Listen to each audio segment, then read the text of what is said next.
Welcome to this week's dojo topic. As I was reflecting this week, a question kept coming to me, and I'd like to invite you to explore it with me. And that question is, how often do we describe ourselves to ourselves and to others, usually, but mostly to ourselves? We say things like, I've always been this way. I'm the kind of person who, it's what I've always done. I've been known for this for forever. That's just who I am. Most of us don't think twice about those words or those sentences. We don't even hear them anymore. They've become so familiar that they simply feel true. And then I started wondering, what if those sentences aren't actually describing who we are?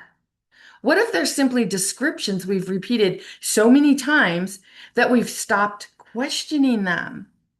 So we're just automatically going, well, I've always been this way. Oh my gosh, I've always had this talent, or I've never been able to do this. I've certainly done that in my own life. And one example of that was I identified as being the strong one. I'm strong. I can handle this. I wore that description like a badge of honor, man, until I noticed that identities have a hidden cost. Every identity seemed to have a maintenance plan because if I'm the strong one, I have to keep being strong, right?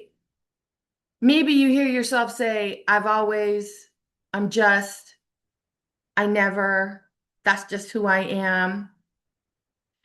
This Tuesday in the dojo, we're going to explore what happens when we stop assuming our descriptions define who we are.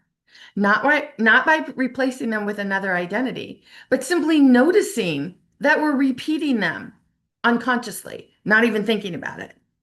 I'd love to hear what you notice. Leave some comments.